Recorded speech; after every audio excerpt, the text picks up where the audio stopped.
Ginsters. Sounds like a superhero team made up of alcoholic housewives. The Ginsters, fighting crime, one sip at a time.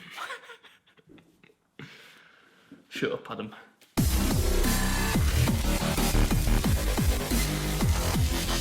What's up, Beard Army? Welcome back, and today, I'm excited. These are some of my favourite types of videos to do. A classic British food, a well-loved brand, lots of different items. We're going to take an adventure today. Now, normally when I do a British food in a video, I'll try and explain, often quite poorly, what it is for the sake of the international audience, particularly the American folks out there. But actually, the humble pasty is incredibly popular in certain parts of the States. But if you didn't know, the pasty was invented by the Cornish mining community here in England, probably hundreds of years ago, where it was used as kind of like an edible packed lunch, right? Where the pastry doubled up as like a casing for the food inside when they went down the mine for hard days, you know, digging and stuff. It then made its way via these Cornish miners to a place in Montana called Butte. No, it can't be right. Butte? Who knows? Anyway, here endeth the history lesson, and without further ado, this is BeardMeatsFood, and this is the mother flipping Ginsters Everything Challenge. Who's gonna?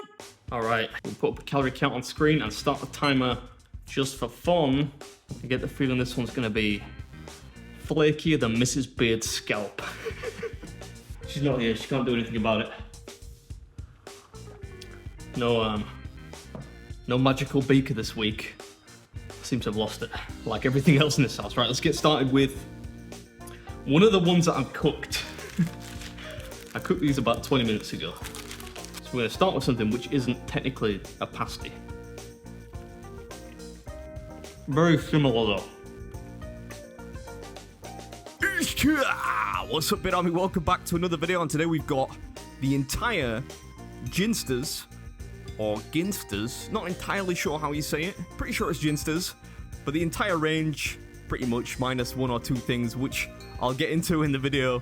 But yeah, this is one by reasonably popular demand again. I get asked to do this and pucker pies a lot. You know, it's very rare that I would actually get excited about a savoury pastry, but whenever I eat them, I always tend to enjoy them, with a very distinct exception of that weird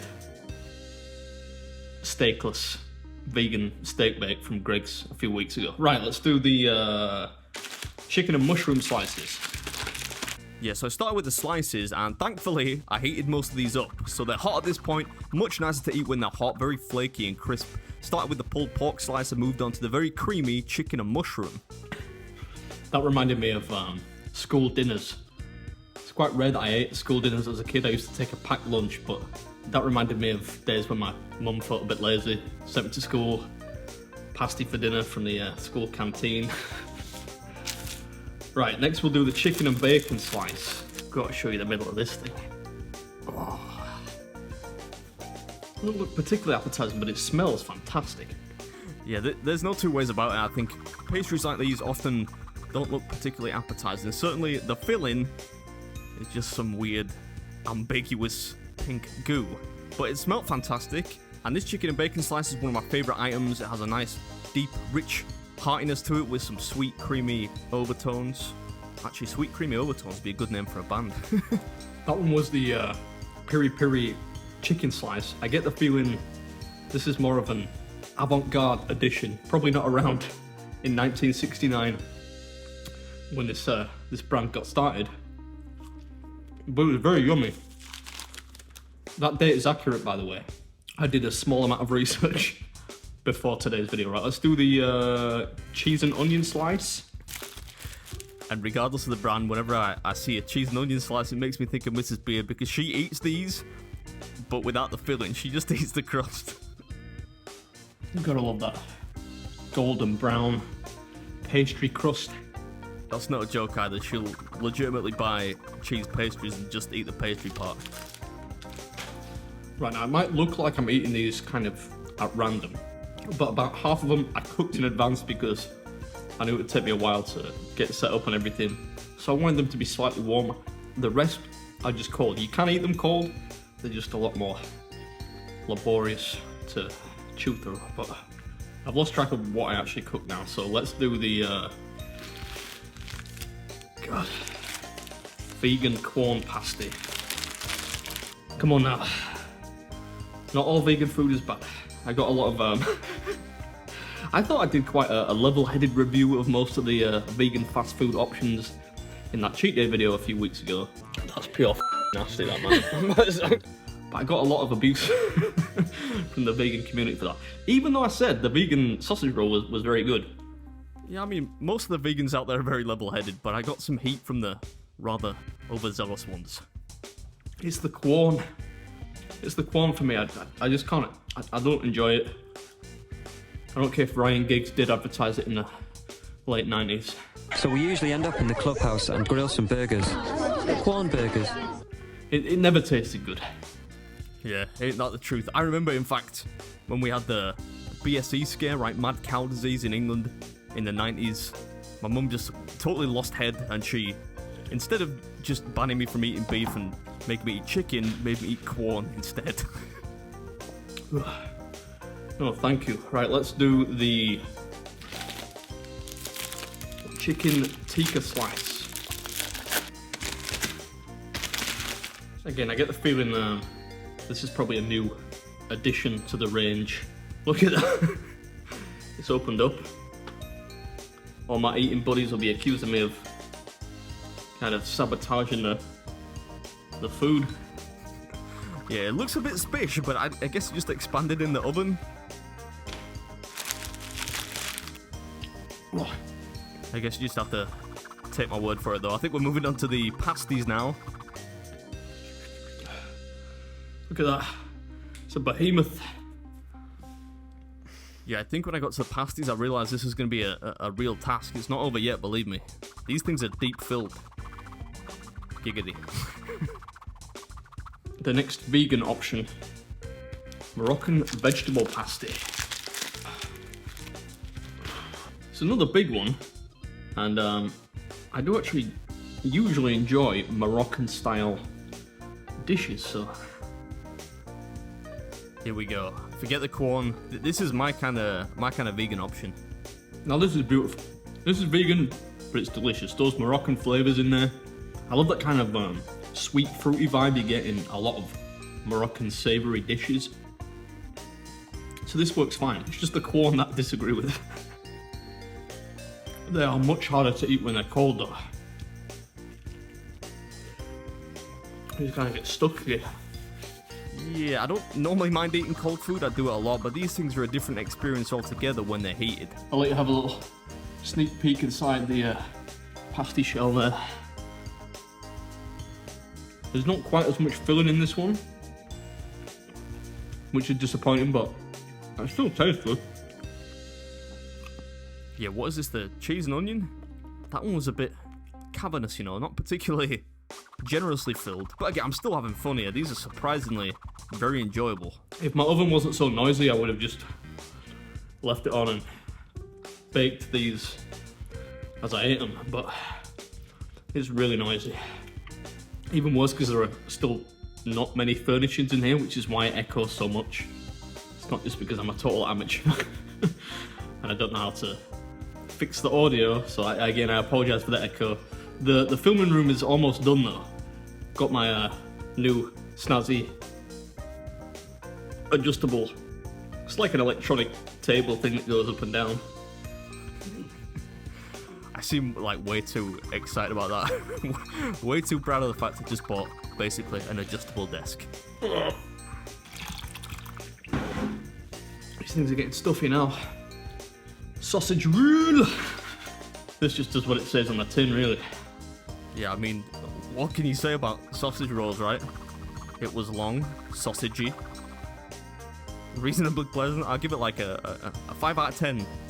Don't want to eat that hair.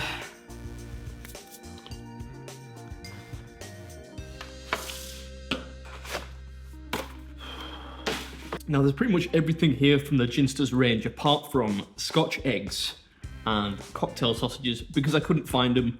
But because I couldn't, I figured I would get 4 of the OG pasty, right? The Cornish pasty, just to make up for it. Now, a Cornish pasty is minced beef, I think. It's either beef or lamb, some kind of red meat with swede and carrots and, you know, potatoes, stuff like that. Here we go, it's time for the Cornish pasty. Thankfully, these I did cook. Yeah, and they tasted delicious. These things are like the apex of the pasty chain. I think Cornish pasties are what every other pasty should aspire to be, you know. Those things are special. This is getting rough now. Oh. And these ones are heavy, like. They're dense. That's how they do it in Cornwall. In fact, my grandma always tells me that she was raised by Cornish pirates. And when I was a kid, I used to think it was a joke, but she does have a lot of gold jewellery. She loves alcohol. And she has a slight limp. So maybe there's something in it. I don't know. That probably sounds like a really abstract joke, but you'd never met my grandma. I think I need to get her on camera for one video, because she's old, but she's absolutely mental. And she always tells me that she was raised by pirates. I feel like it has to be true, she's been saying it so long. I wish Ginsters did like a sweet pasty or something, like a chocolate pasty. That could be a thing. If anyone from Ginsters is watching, let's team up the chocolate pasty. I think that would work. Look how many are in there.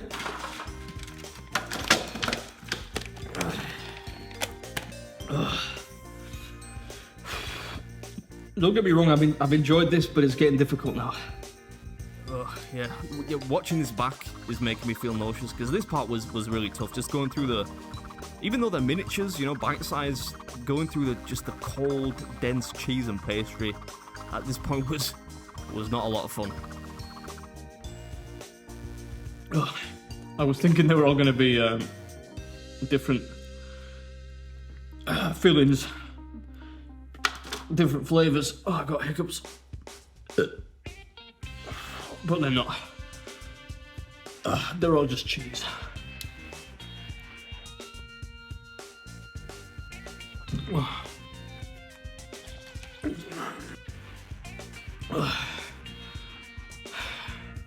This one went from lots of fun to no fun at all.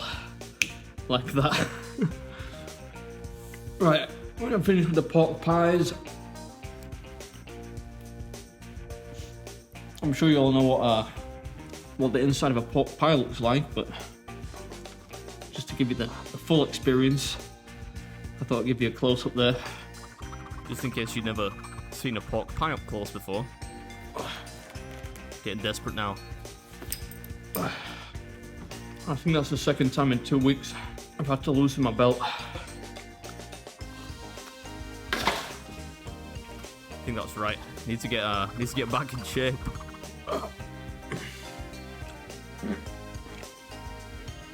Pardon me.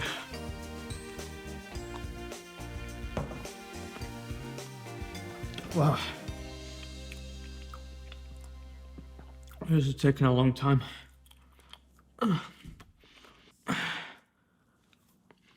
This is BeardMeatsFood, and that was everything from the Ginsters pie, pasty, crusty stuff range, apart from the Scotch eggs and the cocktail sausages, because I couldn't find them. But there we have it. Wow.